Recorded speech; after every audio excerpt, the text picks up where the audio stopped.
Hare Krishna, everybody. Dear devotees, welcome back to the daily readings of Srila Prabhupada's books.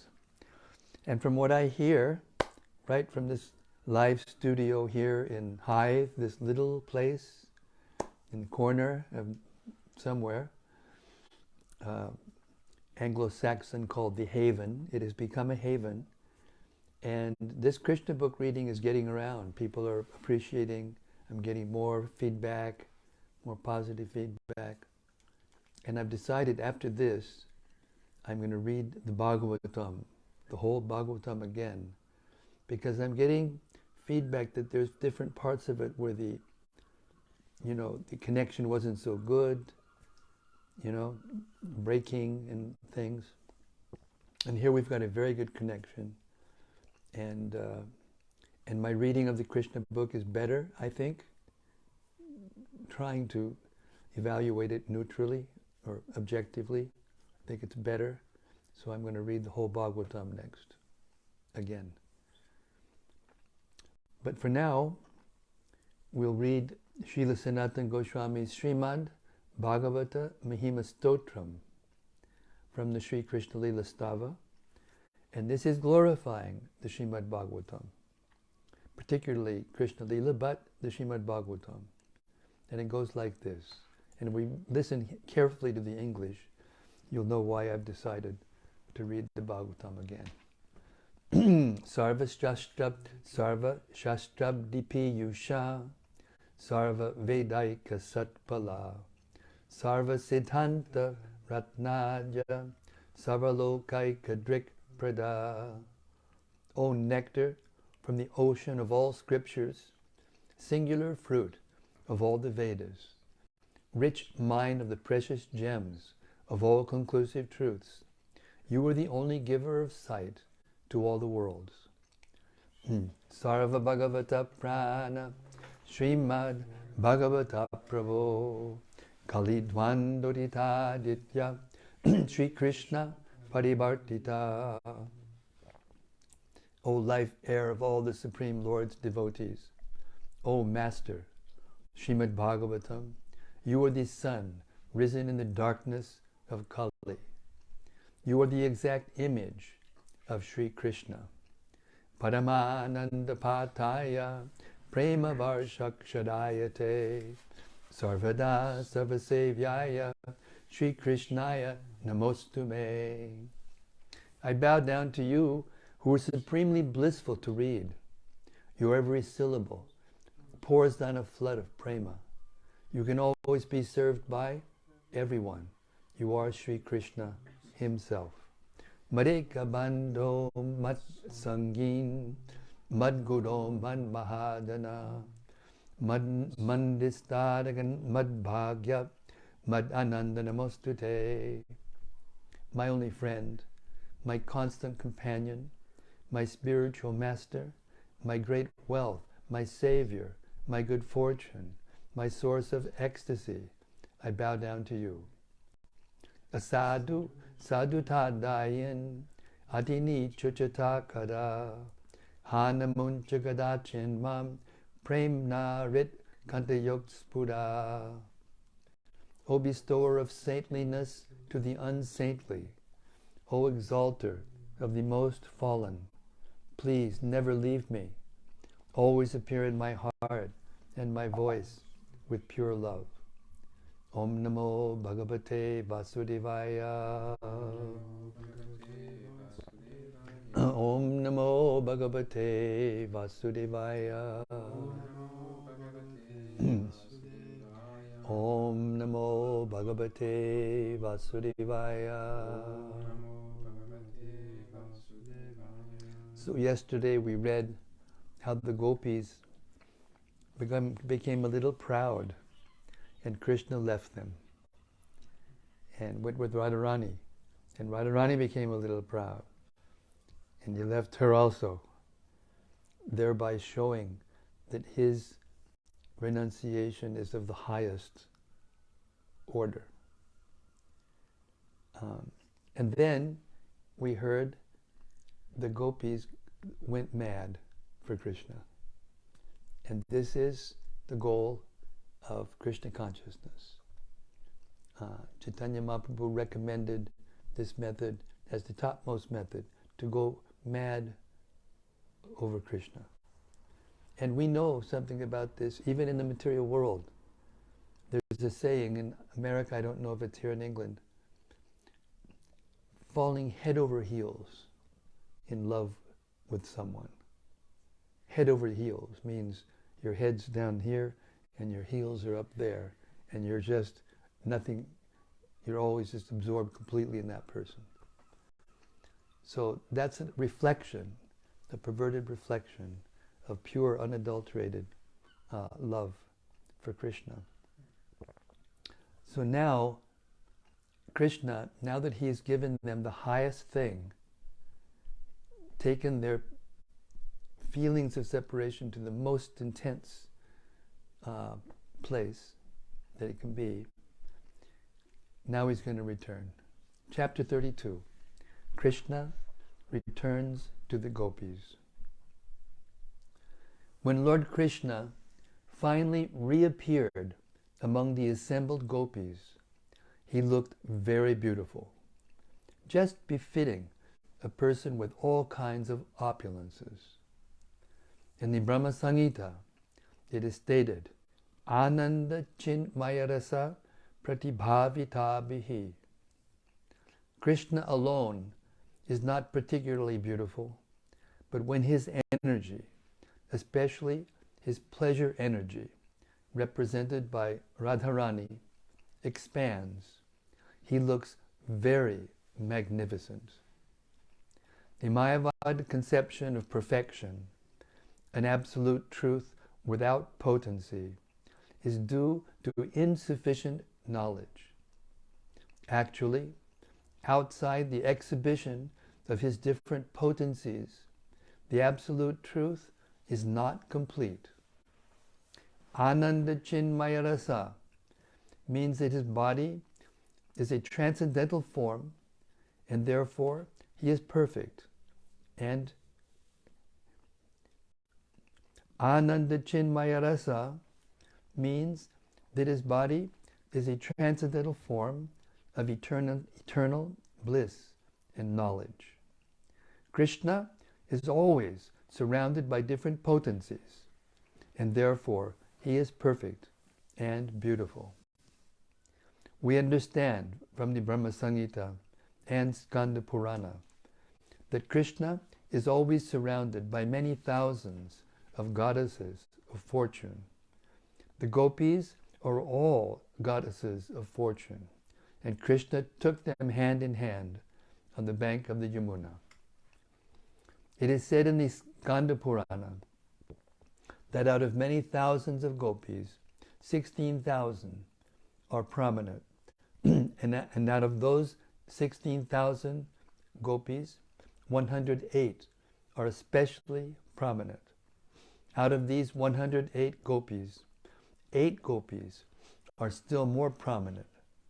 Out of those 8 Gopis, Radharani and Chandravali are even more prominent. And out of these 2 Gopis, Radharani is the most prominent. When Krishna entered the forest on the bank of the river Yamuna, the moonlight dissipated the surrounding darkness. Due to the season, flowers like the kunda and kadamba were blooming, and a gentle breeze was carrying their aroma. Due to the aroma, the bees were also flying in the breeze, thinking that the aroma was honey. The Gopis made a seat for Krishna by leveling the soft sand and placing their cloths over it. The Gopis who were gathered there had almost all been followers of the Vedas. In their previous births, during Lord Ramachandra's advent, they had been Vedic scholars who desired the association of Lord Ramachandra in conjugal love.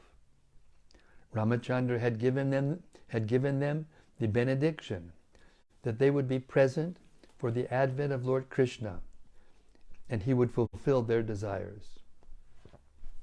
During Krishna's advent, the Vedic scholars took birth in the shape of the Gopīs in Vrindavan as young Gopīs. They got the association of Krishna in fulfillment of their previous birth's desire. The ultimate goal of their perfect desire was attained, and they were so joyous that they had nothing further to desire. This is confirmed in the Bhagavad Gita.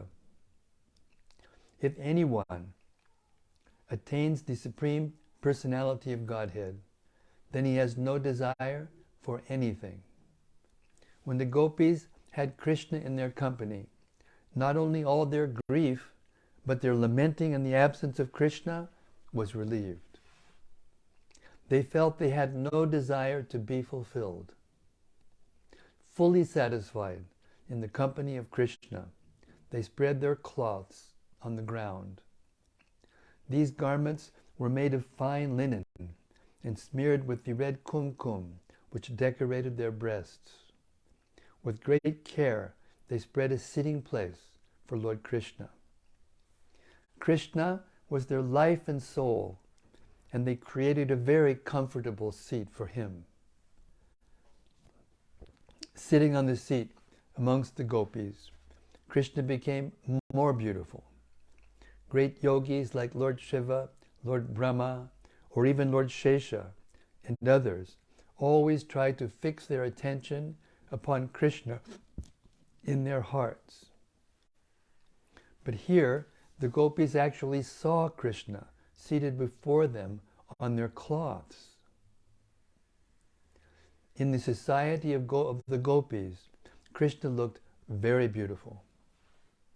They were the most beautiful damsels within the three worlds, and they assembled together around Krishna. Krishna seated himself beside each of the many Gopīs, and it may be asked herein, how he did this? There is a significant word in this verse, Ishvara. As it is stated in the Bhagavad Gita, Ishvara Sarvabhutanam.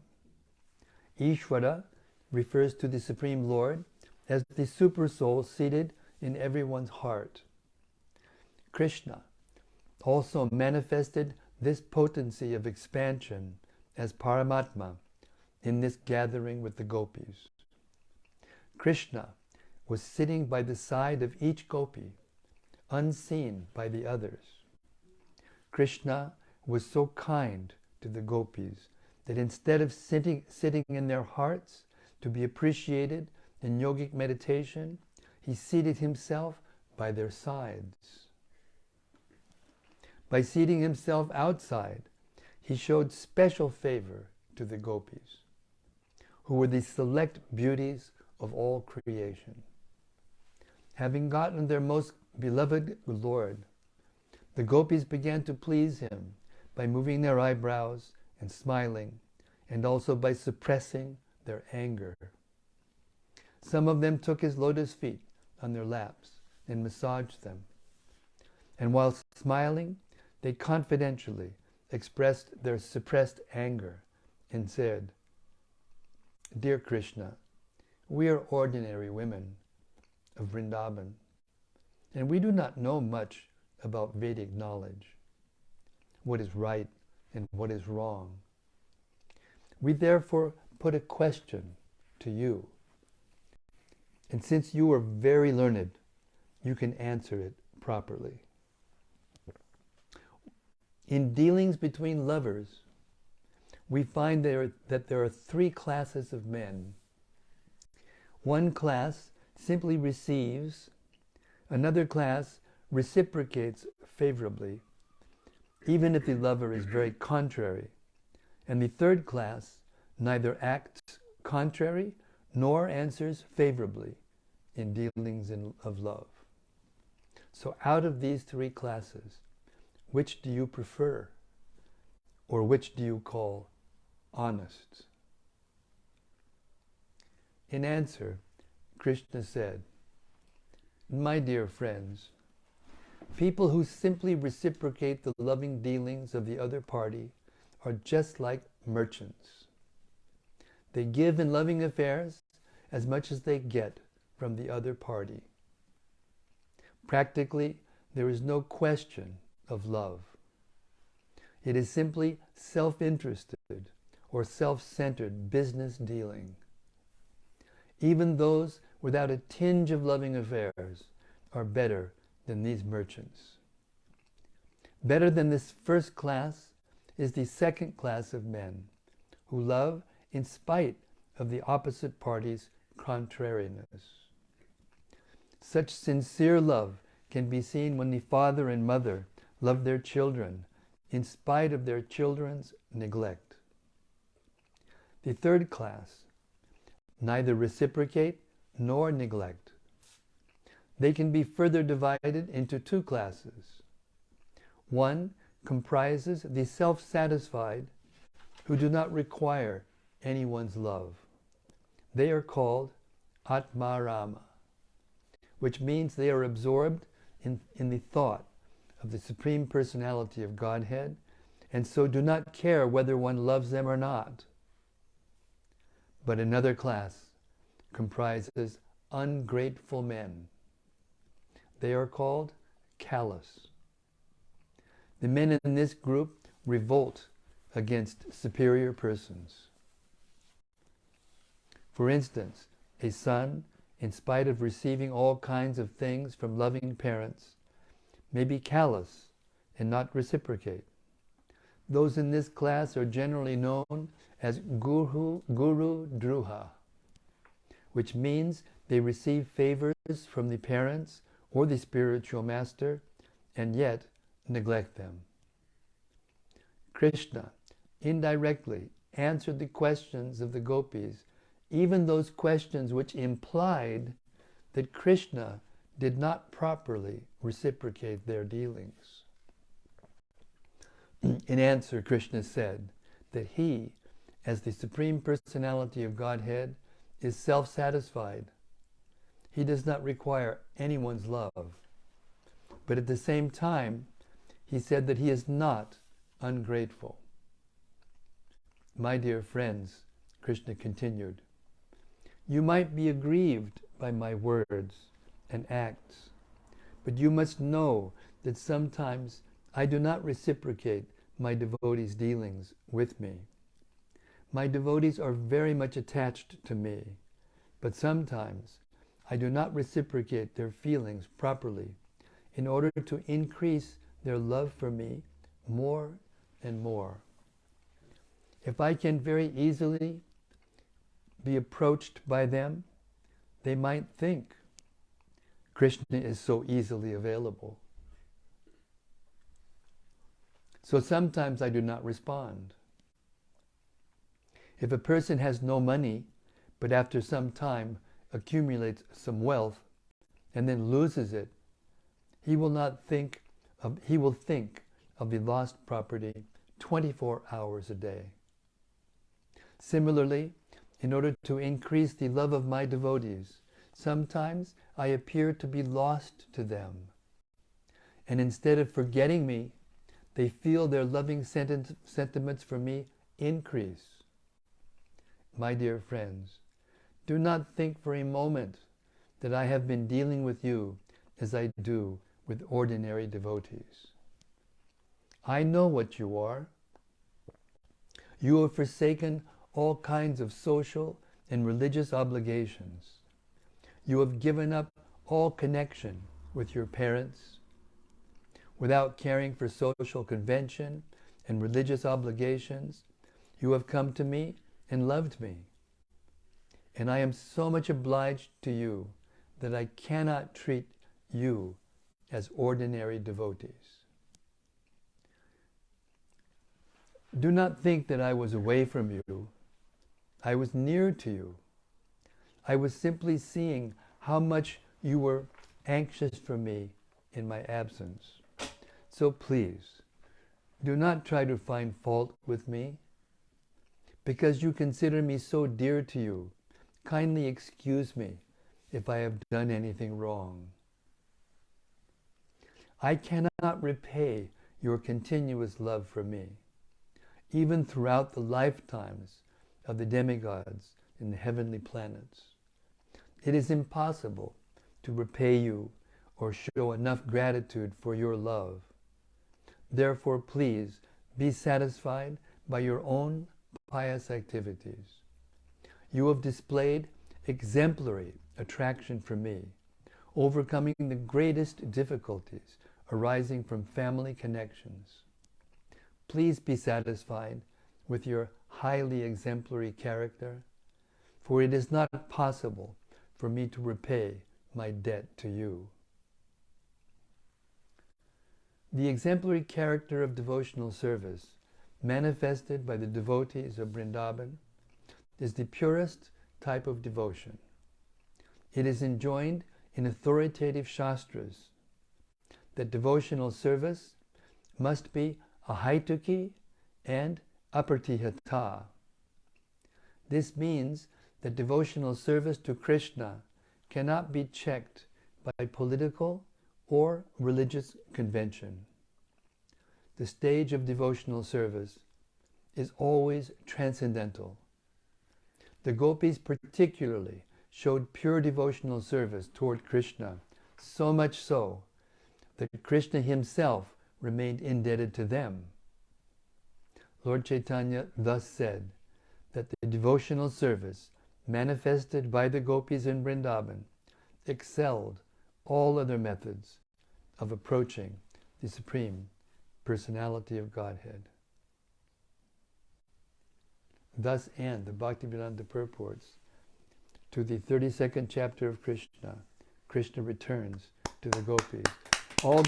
All glories to the intelligence of Krishna and the intelligence of the Gopis for bringing out these feelings of Krishna towards them. Hare Krishna.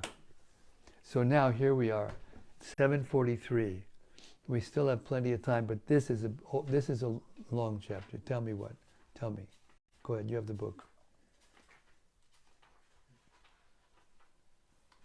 It's a long chapter.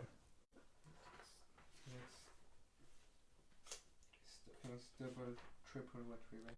Triple what we just read. I'll be here until 8:45, for sure. It'll take me an hour to read that. Yeah, double. Okay, so here I am. What we just heard was so nectarian. It's almost enough to stop and just meditate on what just happened, and we can talk about it and reflect upon it. On the other hand, what does everyone say out there in cyberspace? Please, somebody send me a message. Martin and Joy said maybe read half the question mark. I can't read half of this. Not possible. This next chapter is the the topmost chapter in the book. I can't read it halfway through. That's my dilemma. I could do that, but I don't want to do that. I want to read it all. Tomorrow I think I'll read the whole thing. So David Dasi says more with 2 exclamation points. I should have known she'd say something like that.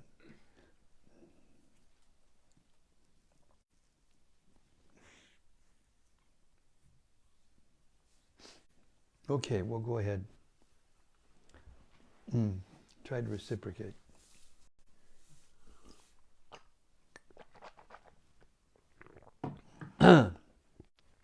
Chapter 33. Description of the Rasa dance. Thus, hearing the Supreme Personality of Godhead Krishna speaking to pacify them, the Gopis became very much pleased. They became completely relieved of the great suffering of separation, not only by hearing the words of the Supreme Personality of Godhead, but also by touching his hands and legs. After this, the Supreme Personality of Godhead began his Rasa dance. A dance in the midst of many girls is called a Rasa dance. So Krishna began to dance among the most beautiful and fortunate girls within the 3 worlds. The Gopis of Vrindavan who were so attracted to him, danced with Krishna, hand in hand. Krishna's Rasa dance should never be compared to any kind of material dance, such as a ball dance or a society dance. The Rasa dance is a completely spiritual performance. In order to establish this fact, Krishna, the supreme mystic, expanded himself into many forms and stood beside each gopi. Placing his hands on the shoulders of the gopis on both sides of him, he began to dance in their midst. The mystic expansions of Krishna were not perceived by the gopis, because Krishna appeared alone to each of them. Each gopi thought that Krishna was dancing with her alone. Above that wonderful dance flew many airplanes carrying the denizens of the heavenly planets who were very eager to see the wonderful dance of Krishna with the gopis. The Gandharvas and Kinnaras began to sing, and accompanied by their respective wives, all the Gandharvas began to shower flowers on the dancers. As the gopis and Krishna danced together, a beautiful musical sound was produced. And from the tinkling of their waist bells, ankle bells, ornaments, and bangles, it appeared that Krishna was a greenish sapphire locket in the midst of a golden necklace decorated with valuable jewels, valuable stones. While Krishna and the gopis danced, they displayed extraordinary bodily features.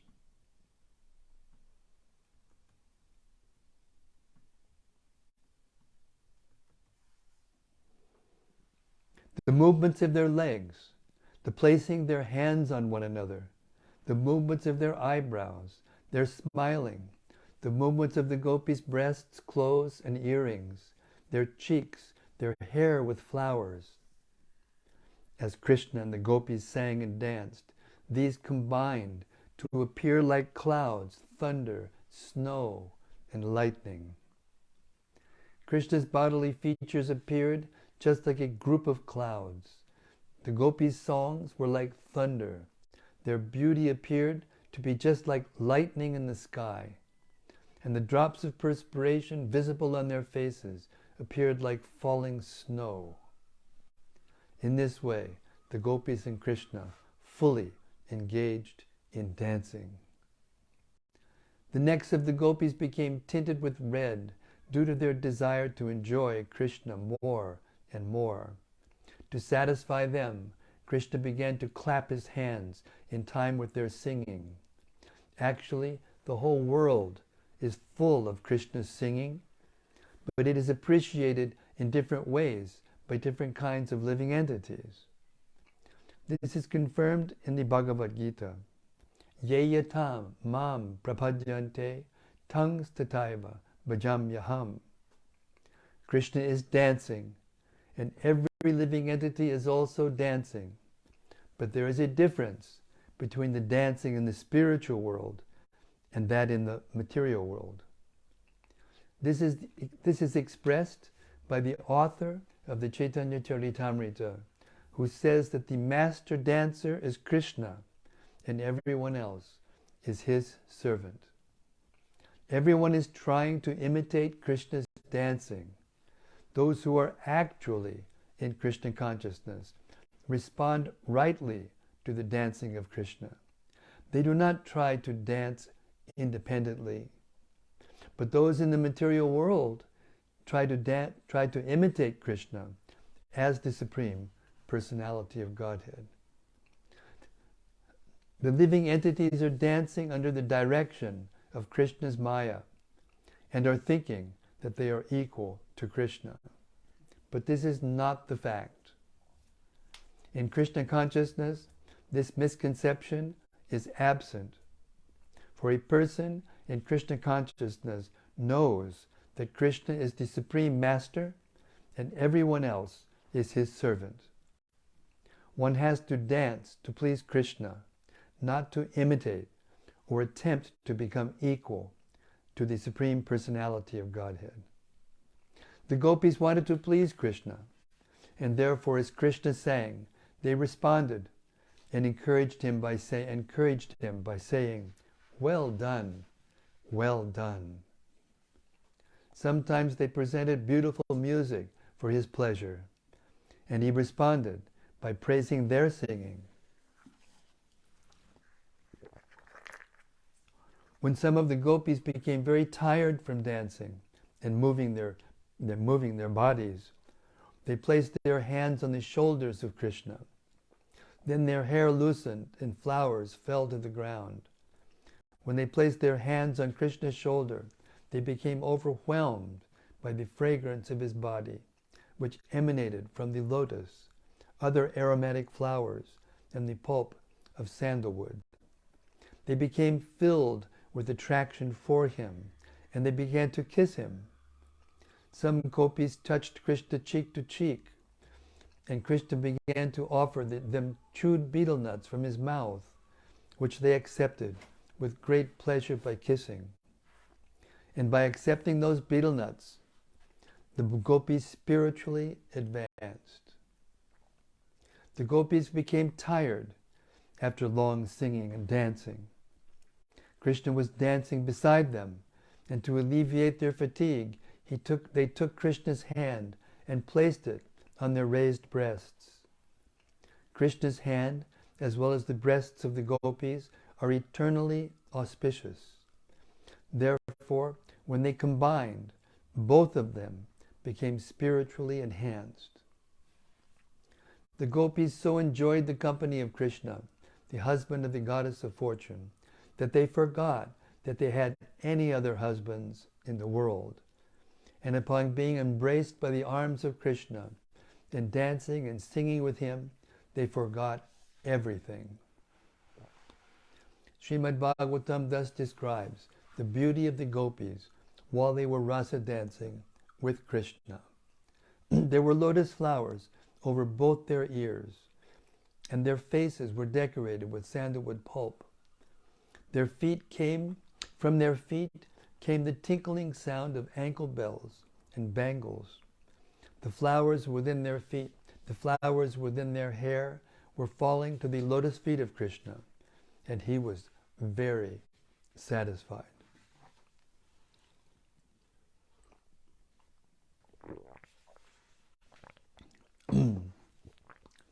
As stated in the Brahma Samhita, all these Gopis are expansions of Krishna's pleasure potency. Touching their bodies with his hands and looking at their pleasing eyes, Krishna enjoyed the Gopis exactly as a child enjoys playing with the reflection of his body in a mirror. When Krishna touched the different parts of their bodies, the Gopis felt surcharged with spiritual energy. They could not adjust their loosened clothes, although they tried to keep them adjusted properly. Their hair and garments became scattered, and their ornaments loosened as they forgot themselves in the company of Krishna. While Krishna was enjoying the company of the Gopis in the Rasa dance, the astonished demigods and their wives gathered in the sky. The moon, being afflicted with a sort of lust, began to watch the dance and became stunned with wonder. The Gopis had prayed to the goddess Katyayani to have Krishna as their husband. Now, Krishna was fulfilling their desire by expanding himself in as many forms as there were Gopis and enjoying them exactly like a husband. Srila Shukadev Goswami has remarked that Krishna is self-sufficient. He is Atma Rama. He doesn't need anyone for his satisfaction. But because the Gopis wanted Krishna as their husband, he fulfilled their desire. When Krishna saw that the Gopis were tired from dancing with him, he immediately began to wipe his hands over their faces so that their fatigue would be relieved. In order to reciprocate the kind hospitality of Krishna, the gopis began to look at him lovingly. They were overjoyed by the auspicious touch of the hand of Krishna.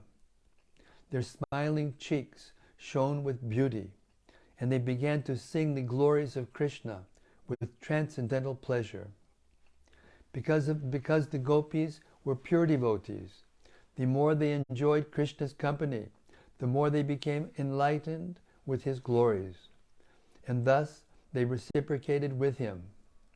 They wanted to satisfy Krishna by glorifying his transcendental pastimes. Krishna is the Supreme Personality of Godhead, the Master of all masters, and the gopis wanted to worship him for his unusual exhibition of mercy upon them. The gopis and Krishna entered the water of the Yamuna just to relieve their fatigue from the Rasa dance.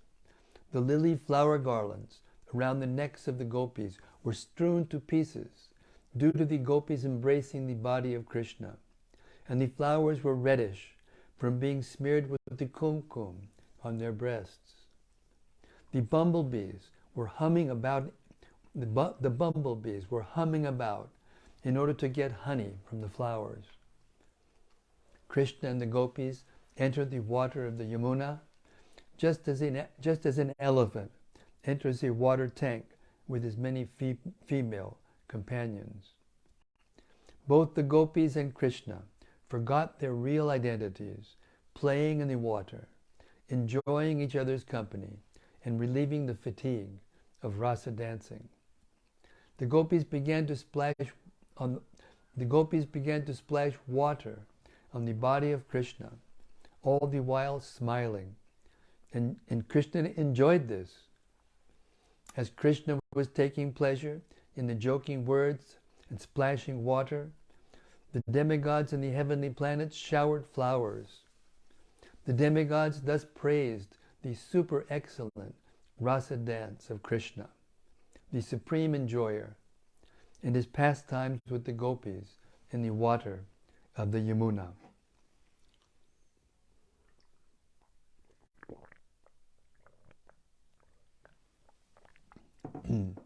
After this, Lord Krishna and the gopis came out of the water and began to stroll along the bank of the Yamuna, where a nice breeze was blowing, carrying the aroma of different kinds of flowers over the water and land. While strolling on the bank of the Yamuna, Krishna recited various kinds of poetry. He thus enjoyed the company of the devotees in the soothing moonlight of autumn. Sex desire is especially excited in the autumn season, but the wonderful thing about Krishna's association with the gopis is that there was no question of sex desire. It was, as clearly stated in the Bhagavata description by Shukadeva Goswami, Avaruddha Sarata. The sex impulse was completely controlled. There is a distinction between Lord Krishna's dancing with the gopis and the ordinary dancing of living entities within the material world.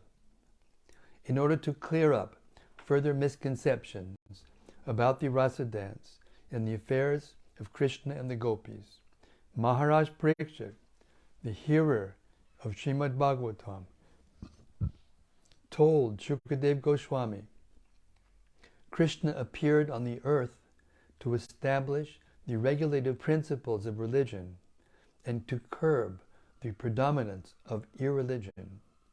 But the behavior of Krishna and the gopis might encourage irreligious principles in the material world.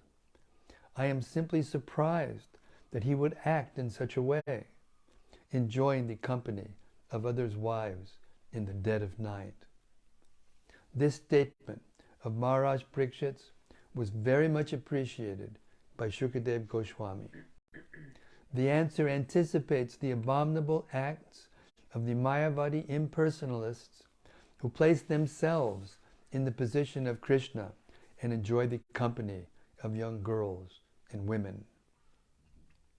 The basic Vedic injunctions never allow a person to enjoy sex with any woman except his own wife.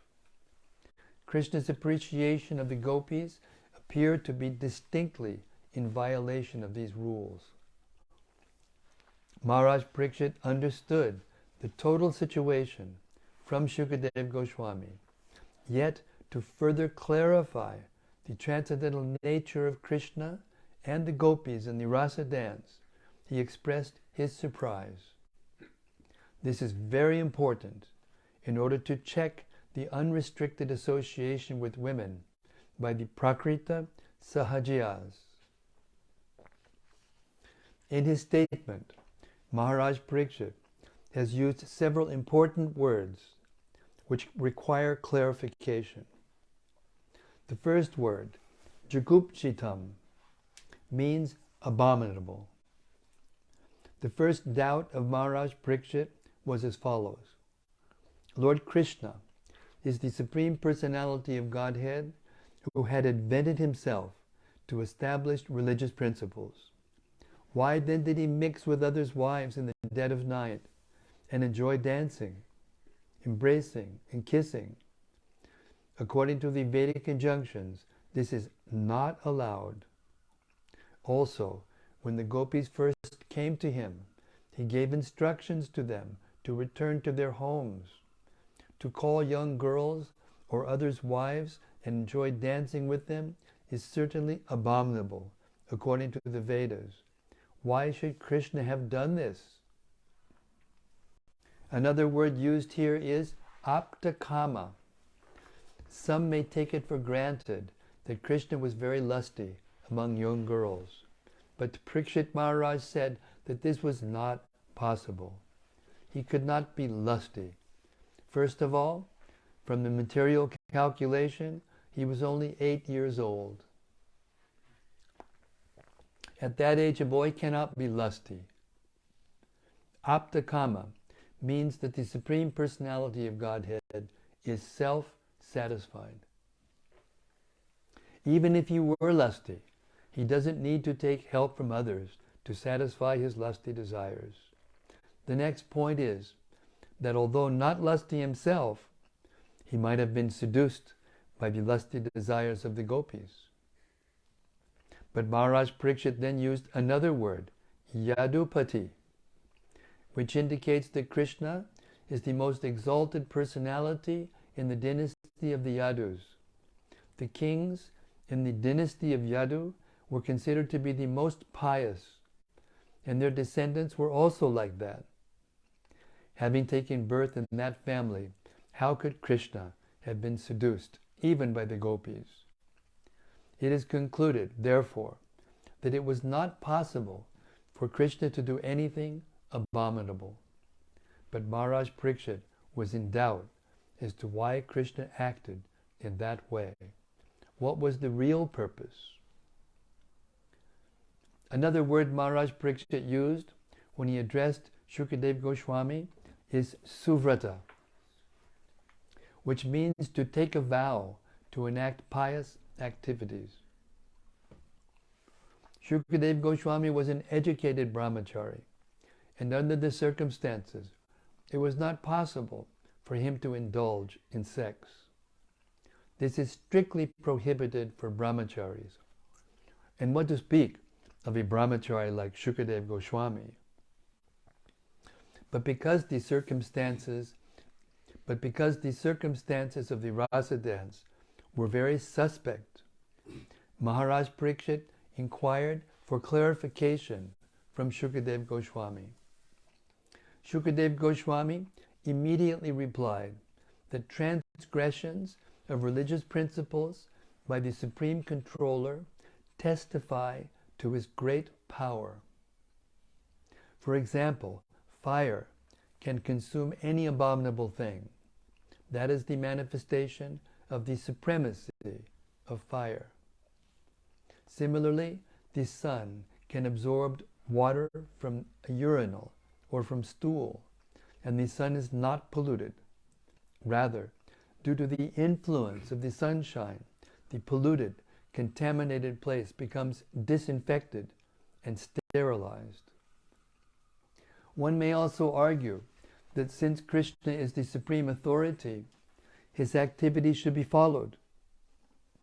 In answer to this argument, Shukadeva Goswami has very clearly said that the Ishvara, or supreme controller, may sometimes violate his own instructions, but this is possible only for the controller himself, not for the followers.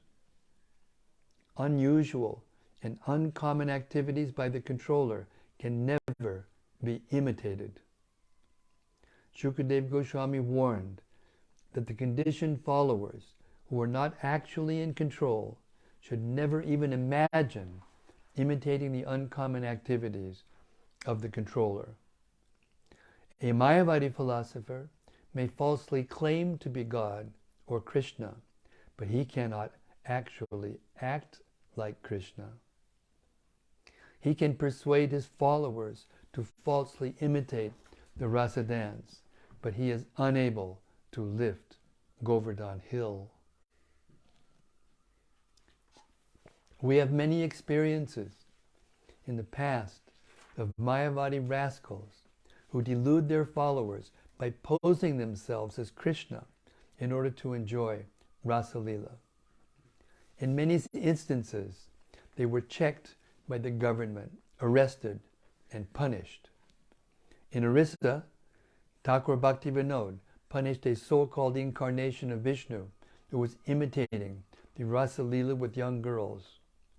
There were many complaints against the so-called incarnation. At that time, Bhaktivedanta Thakur was a magistrate, and the government deputed him to deal with that rascal, and he punished him very severely. The Rasa Lila dance cannot be imitated by anyone.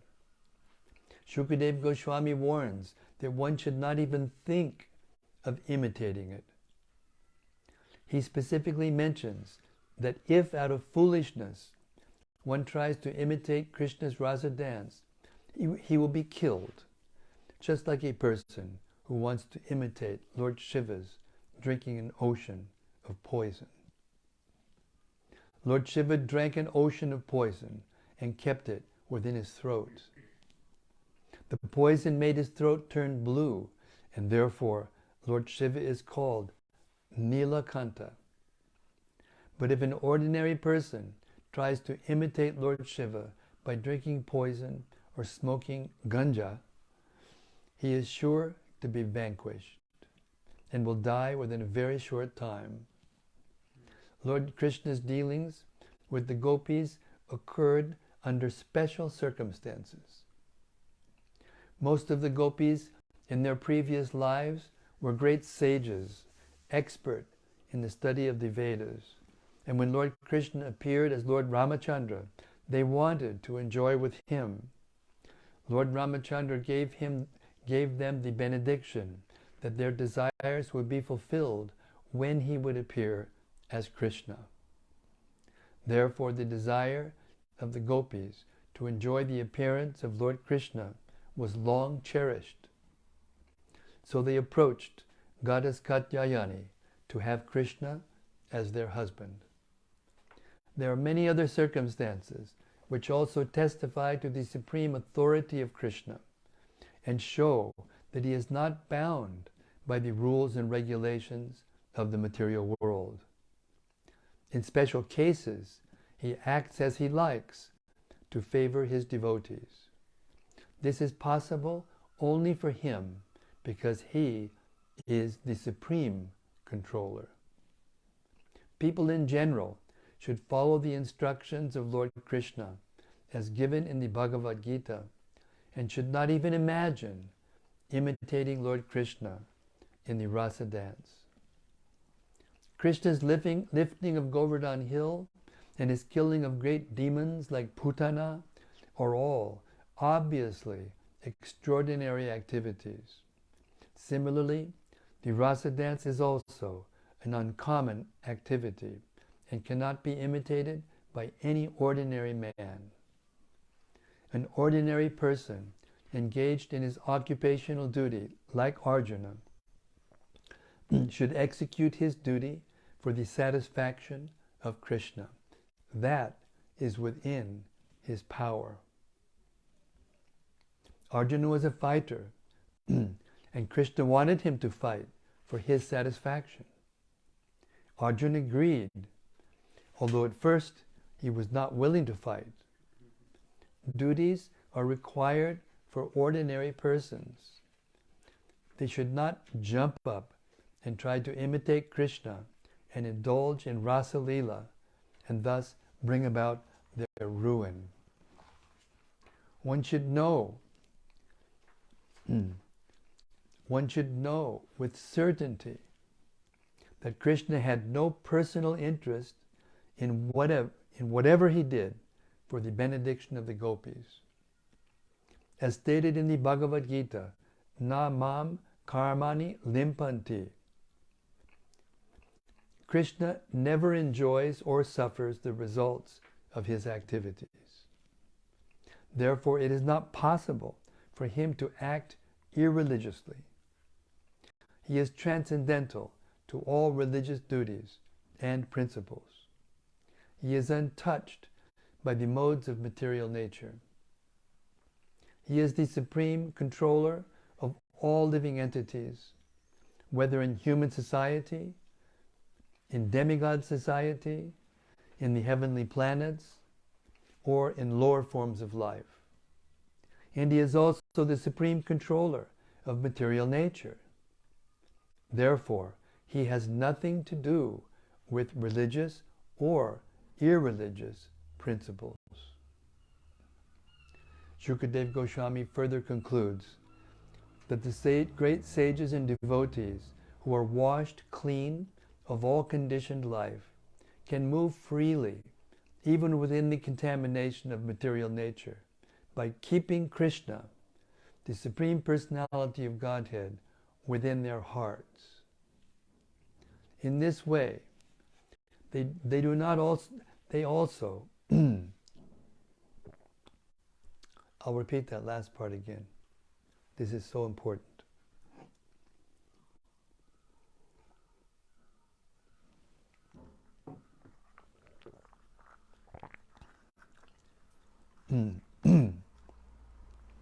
Shukadeva Goswami further concludes that the great sages and devotees who are washed clean of all conditioned life can move freely, even within the contamination of material nature, by keeping Krishna, the Supreme Personality of Godhead, within their hearts. In this way, they also do not become subject to the laws of pleasure and pain in the modes of material nature. How then is it possible for Krishna, who appears by his own internal potency, to be subject to the laws of karma? In the Bhagavad Gita, the Lord clearly says that whenever he appears, he does so by his internal potency. He is not forced to accept a body by the laws of karma, like an ordinary living entity. Every other living entity is forced to accept a certain type of body that is not forced upon him by the action of his past deeds. His body is a vehicle for his transcendental pleasure pastimes, which are enacted by his internal potency. He has no obligation to the laws of karma. The Mayavadi monist must accept a certain type of body, being forced by the laws of nature. Therefore, his claim to being one with Krishna or God is only theoretical. Such persons who claim to be equal with Krishna and indulge in Rāsa Līla create a dangerous situation for the people in general.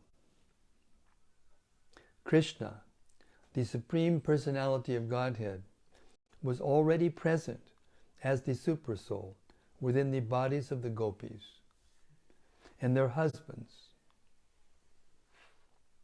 Krishna, the Supreme Personality of Godhead was already present as the Supersoul within the bodies of the Gopis and their husbands. He is the guide of all living entities, as is confirmed in Katha Upanishad. Nityo Nityanam Chaitanas Chaitananam. The Supersoul directs the individual soul to act, and the Supersoul is the actor and witness of all action. It is confirmed in the Bhagavad Gita that Krishna is present in everyone's heart, and that from him come all knowledge, remembrance, and forgetfulness. He is the original person to be known by Vedic knowledge. He is the author of the Vedanta philosophy, and he knows the Vedanta philosophy perfectly well. The so-called Vedantists and Mayavadis cannot understand Krishna as he is. They simply mislead their followers by imitating the actions of Krishna in an unauthorized way. Krishna, the super soul of everyone, is already within the body of everyone. Therefore, if he sees someone or embraces someone, there is no question of impropriety. Some ask that if Krishna is self-sufficient, why did he at all manifest the pastimes with the Gopis, which are disturbing to the so-called moralists of the world? The answer is that such activities show special mercy to the fallen, conditioned souls. The Gopis are expansions of his internal energy. But because Krishna wanted to exhibit the Rāsa Līla, they appeared as ordinary human beings. In the material world, pleasure is ultimately manifested in the sex attraction between man and woman. The man lives simply to be attracted by women, and the woman lives simply to be attracted by men. That is the basic principle of material life. As soon as these attractions are combined, people become more and more implicated in material existence. In order to show them special favor, Krishna exhibited this Rāsa Līla dance. It is just to captivate the conditioned souls. Since they are very much attracted by sex, they can enjoy the same life with Krishna and thus become liberated from the material condition. In the second canto of Śrīmad-Bhāgavatam, Maharaj Parikshit also explains that the pastimes and activities of Lord Krishna are medicine for the conditioned souls. If they simply hear about Krishna, they become relieved of the material disease. They are addicted to material enjoyment and are accustomed to reading sex literature. But by hearing these transcendental pastimes of Krishna with the Gopis, they will be relieved of material contamination.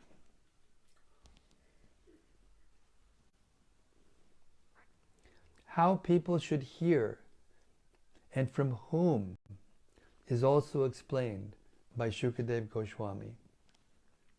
The difficulty is that the whole world is full of Mayavadis, some of whom become professional reciters of Śrīmad-Bhāgavatam, and those who hear from such persons without knowing the effect of Mayavad philosophy become confused. Discussion of the Rāsa Līla among people in general is discouraged because they are affected by the Mayavad philosophy. But if one who is advanced explains and people hear from him, certainly the hearers will be gradually elevated to the position of Krishna consciousness and liberated from materially contaminated life. Another important point is that none of the gopis who danced with Krishna were in their material bodies. They danced with Krishna in their spiritual bodies. All their husbands thought that their wives were sleeping by their sides. The so-called husbands of the Gopis were already enamored with the influence of the external energy of Krishna. So by dint of this very energy, they could not understand that their wives had gone to dance with Krishna. What then is the basis of accusing Krishna of dancing with others' wives? The bodies of the Gopis, which were their husbands, were lying in bed, but the spiritual parts and parcels of Krishna were dancing with him. Krishna is the Supreme Person, the whole Spirit, and he danced with the spiritual bodies of the Gopis. There is no question or no reason, there is therefore no reason to accuse Krishna in any way. After the Rasa dance was over,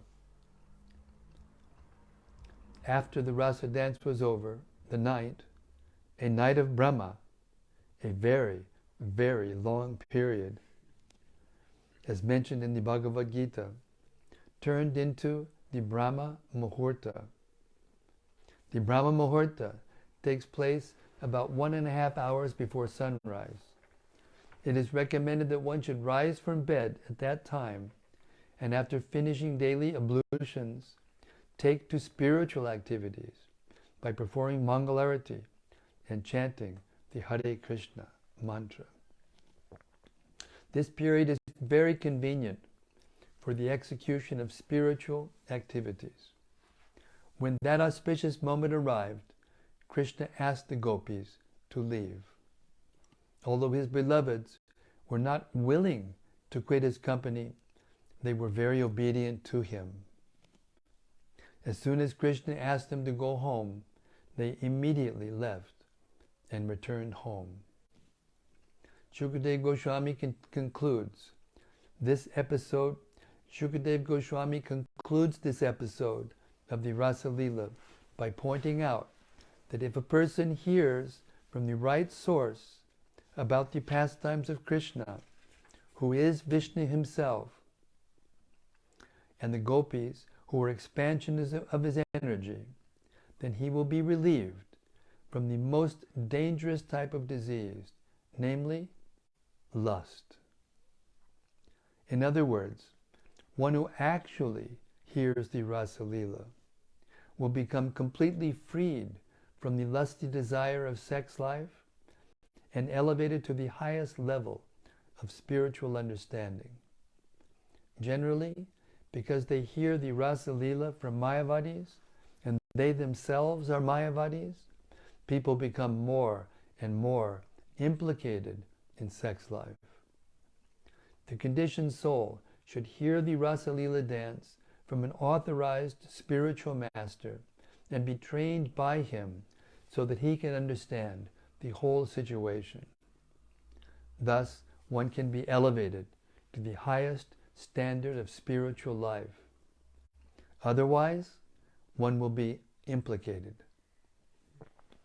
Material lust is a kind of heart disease, and to cure the material heart disease of the conditioned soul, it is recommended that one should hear, but not from the impersonalist rascals. If one hears from the right sources, with the right understanding, then his situation will be different.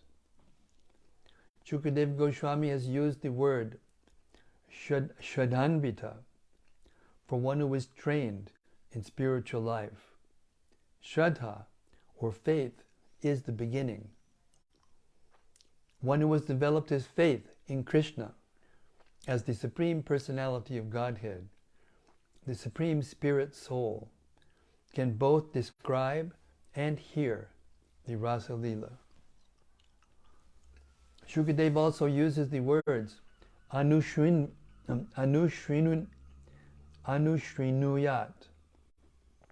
Anushrinuyat. One must hear from the disciplic succession. Anu means following, and anu also means always. So one must always follow the disciplic succession and not hear from any stray professional reciter, whether a Mayavadi or an ordinary man.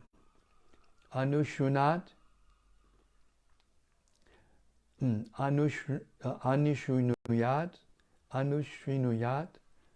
means that one must hear from an authorized person, one who is in the disciplic succession and is always engaged in Krishna consciousness.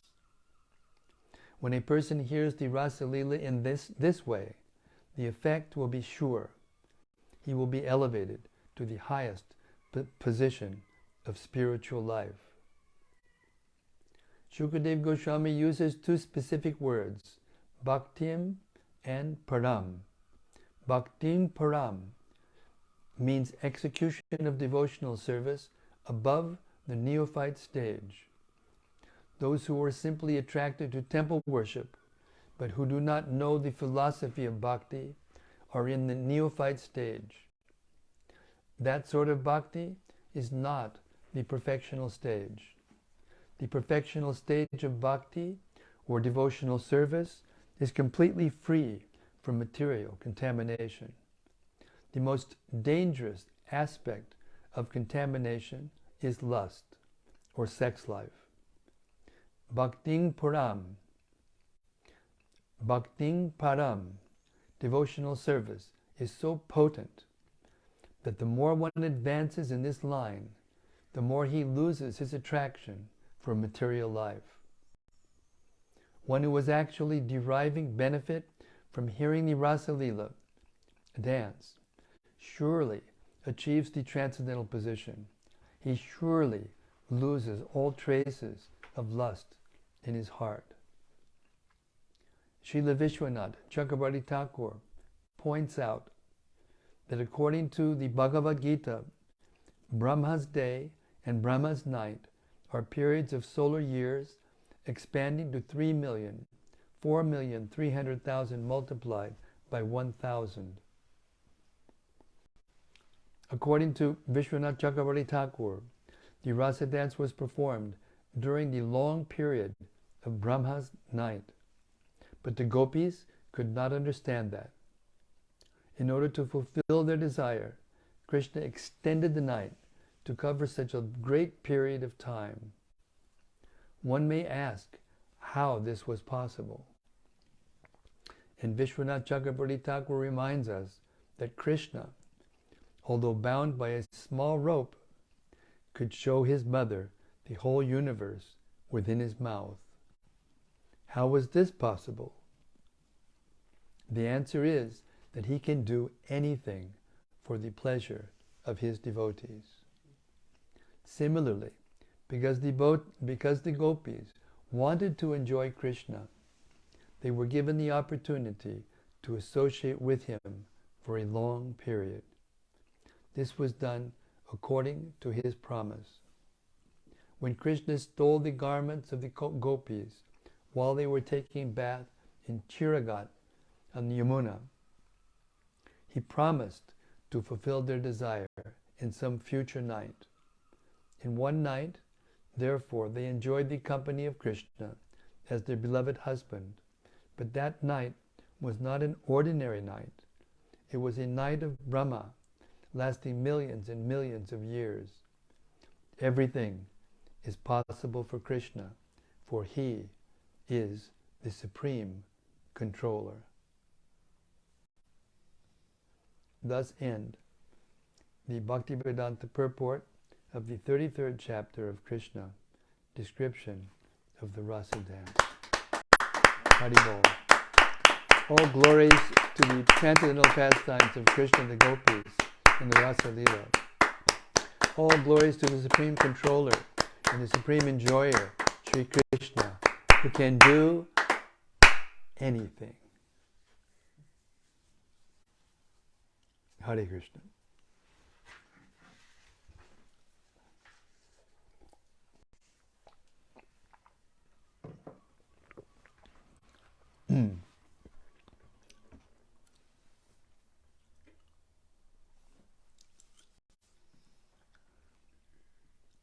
Hare Krishna. Okay, I'm going to stop here. It's 8:30, a little over our normal time. But anyway, that was worth it, I'd say, without a shadow of a doubt. So if there's any reflections any of you have, any points that stuck out, please be our guest.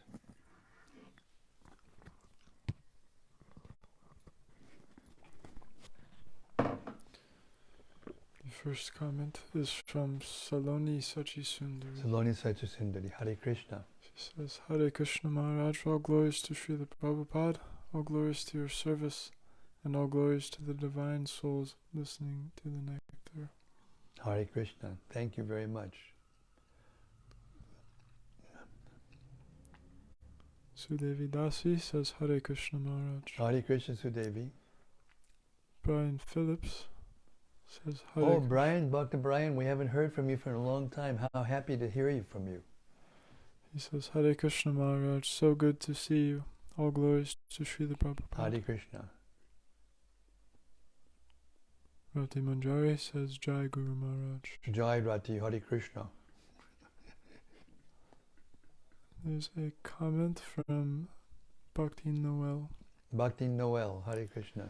She says, Hare Krishna, dear Maharaj, please accept my humble obeisances. What a gift to hear you read how the Gopīs intently care for Krishna. What examples they set for us. I wish I could desire less in this material world. Yes, you have to become disgusted, actually. The only way you can enter into this arena is to become disgusted with material life and material existence.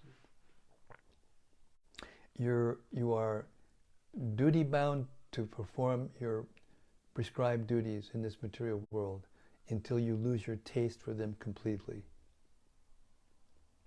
And that happens when you become attracted to Krishna consciousness. And especially when you become attracted to the personal form of Krishna and the activities of Krishna personally. At that time, you have no more material duties, because all you want to do is perform pure devotional service. Hare Krishna. She says, I will keep working. All glories to Śrīla Prabhupāda. All glories to Prabhupada.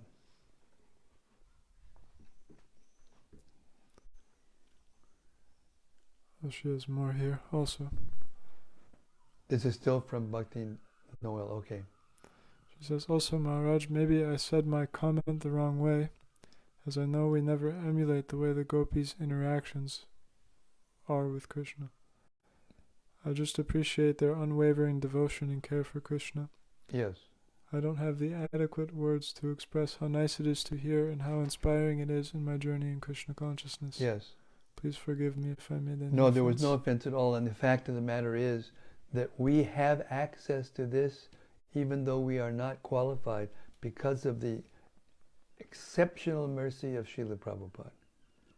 Because he's writing this in a way that every time it comes up, it's just explained so clearly by Prabhupada that we're protected. Hare Krishna. We are safe in the hands of Śrīla Prabhupāda. And then from Anandamurti Devi Dasi. Hare Krishna Anandamurti. She says, thank you so much for reciting such a confidential truth. We are so fortunate to hear this Krishna book through you. Hare Krishna. I offer my humble obeisances unto your lotus feet. Haribol. Well, now we're going to go to the beginning of the Bhagavatam. After we finish the Krishna book, we're going back to the beginning of the Bhagavatam, and we're going to hear the Bhagavatam all the way through, carefully, like I'm reading the Krishna book. Hare Krishna. With a good connection. The whole time. For posterity. Hare Krishna. Next is from Daityari Haridas. Daityari Haridas, Hare Krishna, from Wales. He says, Hare Krishna Maharaj, Thank you Krishna. again for these readings. Hmm.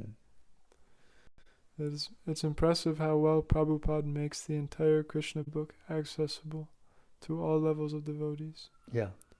It seems like there are many different layers to his writing, and different points are being made to help elevate different levels of people. Yes. On the point of the Gopis approaching Katyayani to have Krishna as their husband, we read a few chapters ago that the main point is to keep Krishna as the center of our focus, regardless of what we do.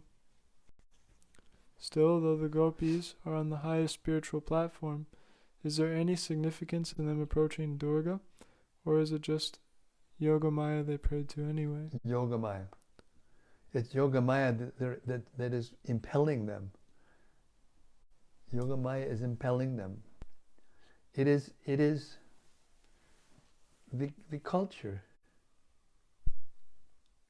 It's not that Krishna consciousness is outside of culture, even though it is transcendental to all material activity.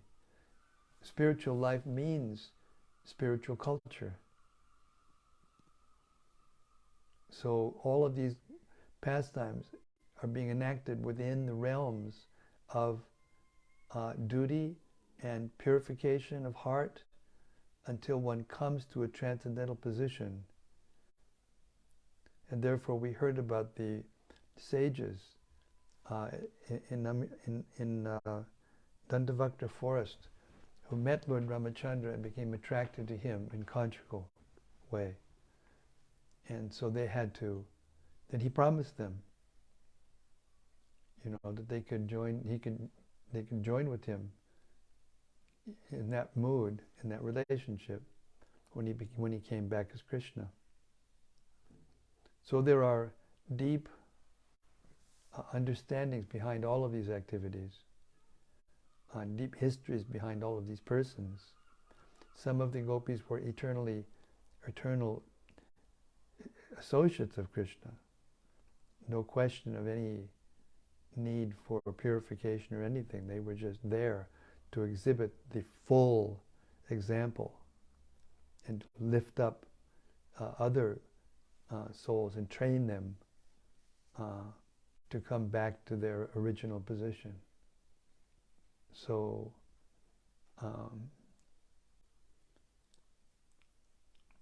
therefore these points that were made by Prabhupada over and over again, there's no way that anyone should even dream or imagine that they can imitate Krishna and the Gopis.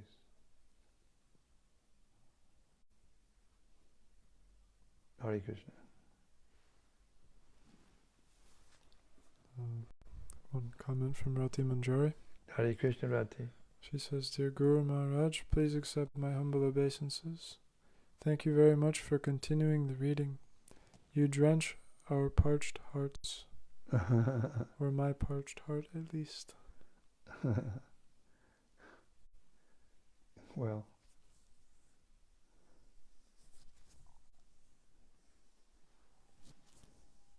I'm the one that's getting purified by reading it.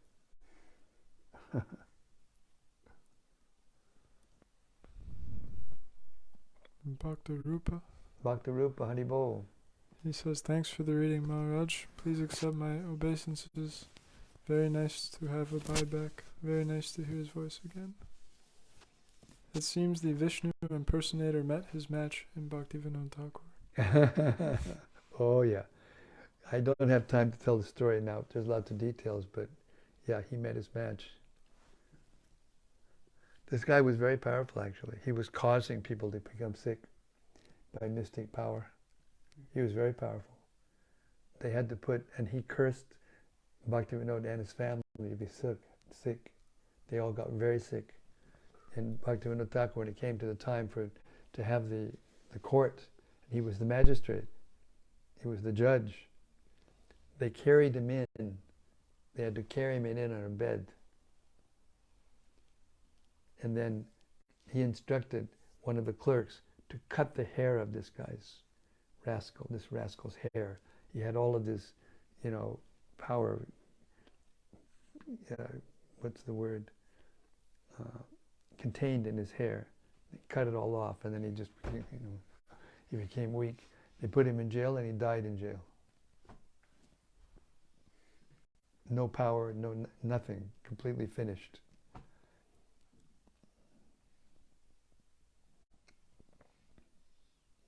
That's what happens when you try to imitate Krishna. Even if you have some days of some kind of perverted, enjoyment, that's what happens at the end. Ignorance. Mode of ignorance. Deep, dark ignorance. You get thrown into lower species of life for longer than you can imagine.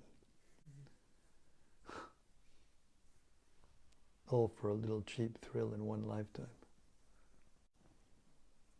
It's no bargain.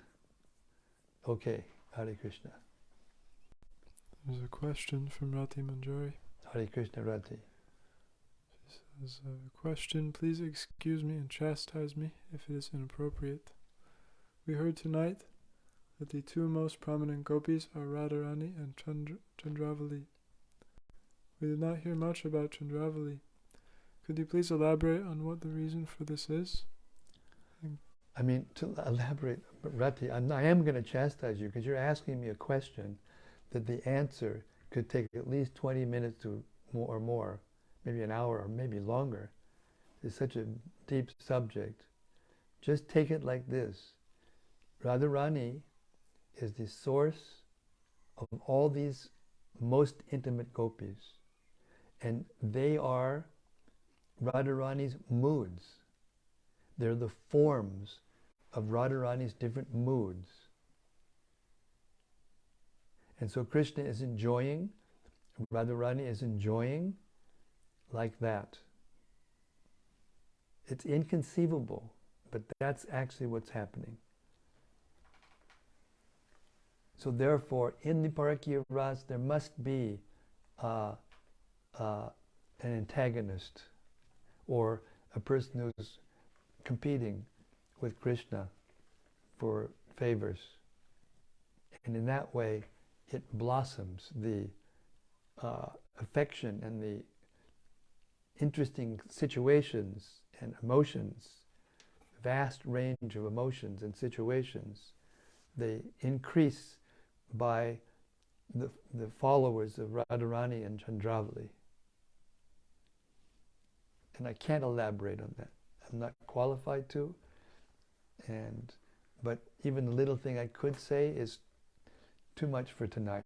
It's too much. Hare Krishna. Some other time.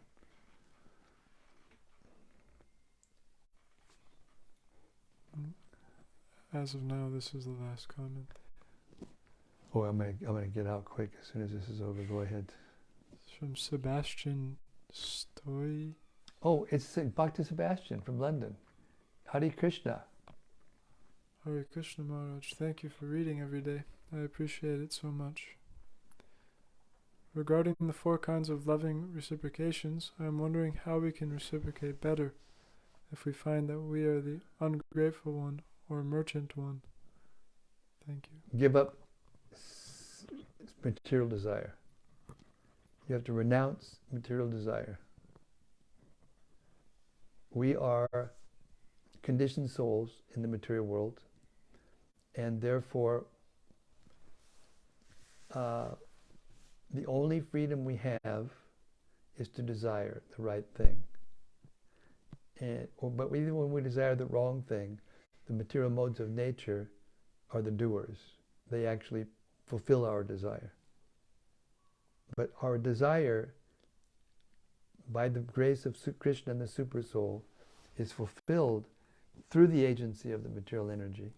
Or, if we have the right desire, it's fulfilled by the internal energy directly by Krishna.